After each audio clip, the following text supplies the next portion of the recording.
पहाड़ हमेशा से इंसान के अंदर छुपी हुई खामोशी के सबसे बड़े राजदार रहे हैं। जब इंसान दुनिया के शोर, बाजारों की बेहंगम आवाज़ों, वक्त की बेरहम दौड़ और ख्वाहिशों की गर्द से थक जाता है तो उसका दिल किसी ऊंची जगह की तरफ भागता है। ऐसी जगह जहां हवा में मसनूईपन न हो, जहां बादल ज़मीन को छूने आते हों, जहां दरख्त अपनी शाखों में वक्त को बांध कर खड़े हों और जहां खामोशी बोलती हो। पहाड़ सिर्फ पत्थरों का ढेर नहीं होते, ये कुदरत की वो कदीम किताबें हैं जिन्हें खुदा ने हवा, बर्फ, बारिश और सूरज की रोशनाई से लिखा है। इन किताबों के हर वर्ग पर सब्र, सुकून, अजमत और तन्हाई का कोई ना कोई सबक दर्ज होता है। सुबह जब पहाड़ों के पीछे से सूरज आहिस्ता आहिस्ता निकलता है तो ऐसा लगता है जैसे रोशनी ने अंधेरे के कंधों पर हाथ रखकर उसे नरमी से रुखसत किया हो। दूर सब्ज डलवानों पर पड़ती सुनहरी किरणें, शबनम से भीगी घास, ठंडी हवा में लहराते चीड़ के दरख्त और खामोश फजाओं में परिंदों की हल्की आवाज़ें इंसानों के अंदर एक अजीब सी नरमी पैदा करती हैं। वहाँ खड़े होकर महसूस होता है कि ज़िंदगी असल में इतनी मुश्किल कभी थी ही नहीं जितनी हमने अपने शहरों, अपने खौफों और अपनी ख्वाहिशों में बना ली। पहाड़ इंसान को आहिस्ता जीना सिखाते हैं। वो बताते हैं कि हर चीज़ फ़ौरन हासिल करना ज़रूरी नहीं। कुछ मंजिलें ऐसी भी होती हैं जिन तक पहुंचने के लिए सांसों को धीरे धीरे चलाना पड़ता है।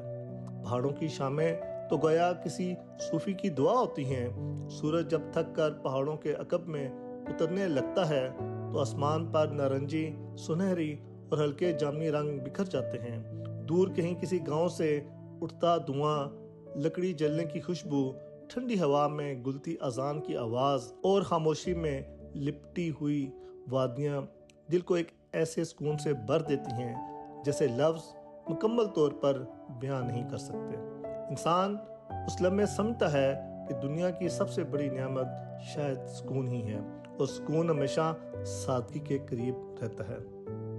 कभी किसी बुलंद चोटी पर खड़े होकर नीचे बहते दरिया को देखो, वो पत्थरों से टकराता है, शोर भी करता है मगर रुकता नहीं। दरिया इंसान को हौसला सिखाता है। वो बताता है कि रास्ते में कितनी ही चट्टानें क्यों ना हो, सफ़र जारी रहना चाहिए। और पहाड़ वो खामोश रहकर ये सबक देते हैं कि मजबूती चीखने से नहीं आती, मजबूती अंदर से पैदा होती है।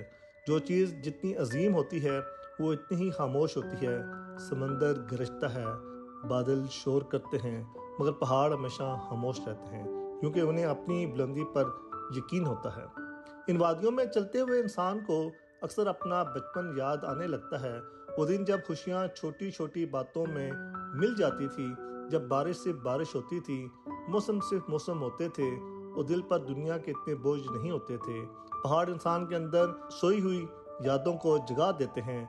वहाँ जाकर महसूस होता है कि हम जिंदगी में बहुत कुछ हासिल करने निकले थे मगर रास्ते में खुद को कहीं पीछे छोड़ आए। रात जब पहाड़ों पे उतरती है तो आसमान सितारों से भर जाता है। शहरों की मस्नुई रोशनियाँ वहाँ नहीं होती, इसलिए आसमान अपनी असल खूबसूरती के साथ नजर आता है। ठंडी हवा, दूर कहीं बहते हुए पानी की आवाज़ और दरख्तों की सरगोशियाँ और ऊपर बेशुमार सितारे।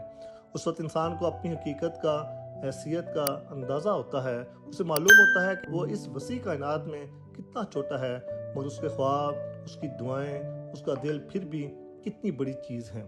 पहाड़ों में वक्त सुस्त पड़ जाता है, घड़ियाँ चलती रहती हैं मगर इंसान उनसे आज़ाद हो जाता है। वहाँ कोई जल्दी नहीं होती, ना किसी को साबित करना होता है कि वो कितना कामयाब है, ना किसी मुकाबले में आगे निकलने की फिक्र। वहाँ सिर्फ हवा होती है, खामोशी होती है और इंसान अपने असल के करीब होता है। शायद इसलिए जो लोग एक बार पहाड़ों की तन्हाई को महसूस कर लेते हैं उनके अंदर हमेशा वादी आबाद रहती है। फिर चाहे वो शहर के हजूम में रहें, उनके दिल का एक हिस्सा हमेशा किसी खामोश पहाड़, किसी ठंडी सुबह और किसी धुंध में लिपटी हुई पगडंडी पर भटकता रहता है। कुदरत की सबसे खूबसूरत बात यह है कि वो इंसान से कुछ मांगती नहीं, सिर्फ देती है। पहाड़ भी कुछ नहीं मांगते, वो सिर्फ अपने दामन में आने वालों को सुकून देते हैं, खामोशी देते हैं, सोचने का मौका देते हैं। اور کبھی کبھی انسان کو اس کا کھویا ہوا وجود واپس لوٹا دیتے ہیں۔ شاید اسی لیے جب انسان بہت زیادہ تھک جاتا ہے تو اس کا دل کہتا ہے کہیں دور چلو، کسی پہاڑ کے پاس جہاں زندگی کی آواز دھیمی ہو اور روح کی آواز سنائی دینے لگے۔